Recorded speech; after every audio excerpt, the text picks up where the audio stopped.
Welcome to the Explainer. Our goal here is pretty simple. We take complex topics and turn them into clear, dynamic presentations. All right, let's just jump right in. If I asked you right now to picture the biggest threat to your data, what's the first thing that pops into your head? I'm willing to bet you pictured someone kind of like this, right? The classic hacker in a hoodie, hunched over a keyboard in a dark room. It's the image we see in movies, on the news, the shadowy figure doing all sorts of shady stuff.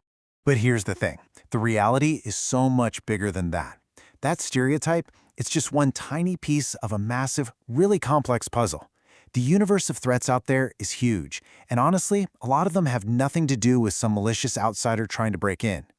So, let's start unpacking this puzzle. And our first piece might actually surprise you. See, one of the most common and honestly most unpredictable threats isn't an outsider. It's us. It's people. Human error is a massive risk, mainly because, well, employees are already on the inside. And look, most of these inside threats aren't malicious at all. We're not talking about spies or anything. We're talking about simple, honest mistakes. Someone accidentally deleting a super important file, or a tiny typo in a data entry form. These small things can snowball into huge problems. No bad intentions needed. And you know who knows this? The actual attackers. They know that trying to hack a person is way easier than trying to hack a computer. It's called social engineering, and it's basically the art of manipulation. It works because it plays on a very human thing, our natural instinct to trust people. This is a perfect example of that human hack in action. It's called a phishing attack, and it's all about deception. It's a three-step dance. First, the attacker sends an email that looks totally legit. That's the bait. Then you click a link that's been cleverly disguised to look real, and boom, that's the trap. It takes you to a fake website designed for one thing, to steal your login info. Okay, so we've talked about the human element, but it's not just about people making mistakes. Sometimes, the very technology we depend on, it turns on us. It becomes the threat itself. And this can be anything from a hard drive failing to some nasty piece of software. Let's take malware, for instance. People often mix up viruses and worms, but they're actually pretty different. Think of a virus like a parasite. It has to latch onto a host file to survive, and it needs you to do something, like open that file to spread. A worm, though, that's a whole different beast. It's a standalone program that can copy itself and spread across a network completely on its own. No human help required. And here's a great example of a different kind of tech threat, one that's more of a slow burn. Just old tech.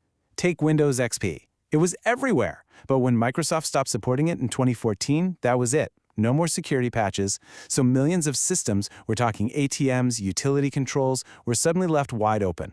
Any new security hole discovered after that point, well, it's there forever.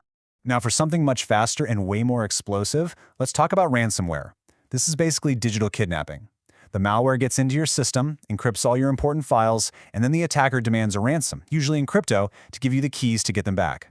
And this puts companies in an absolutely terrible position. I mean, what do? There's no guarantee that paying the ransom will get your data back. But get this, for the companies that refuse to pay, studies show that a full quarter of them, 1 in 4, lose their files for good. All right, let's zoom out even more, because some of the most destructive threats out there have zero to do with code or clicks or hackers. We're talking about the physical world. In the security industry, they just call them forces of nature. Yeah, things like fires, floods, earthquakes, what insurance companies might call acts of God. These are events you just can't predict or stop, and they can literally wipe out the physical hardware that stores our data. And think about a fire. It's not just the flames. It's the smoke damage. It's the water from the sprinklers. It's a total mess. But you know, a physical threat doesn't have to be some huge catastrophic event. Check out this number, 12,000 volts. So what is that?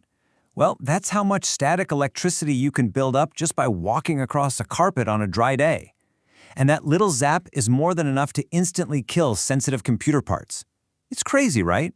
A tiny, invisible force can be just as destructive to your hardware as a natural disaster.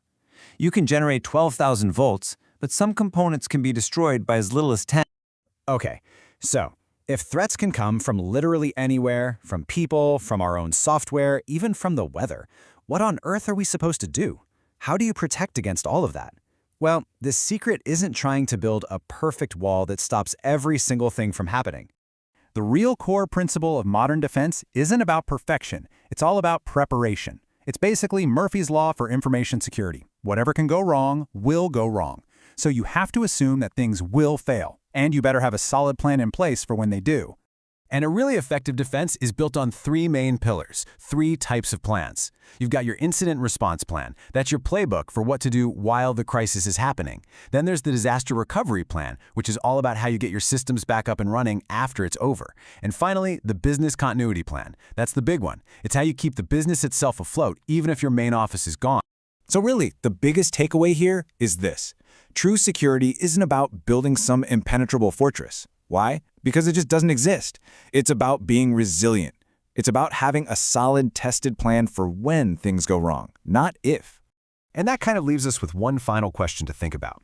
Now that you've seen this whole universe of threats, everything from a clever email to a bolt of lightning, what's the one threat to your own information that you've probably been overlooking?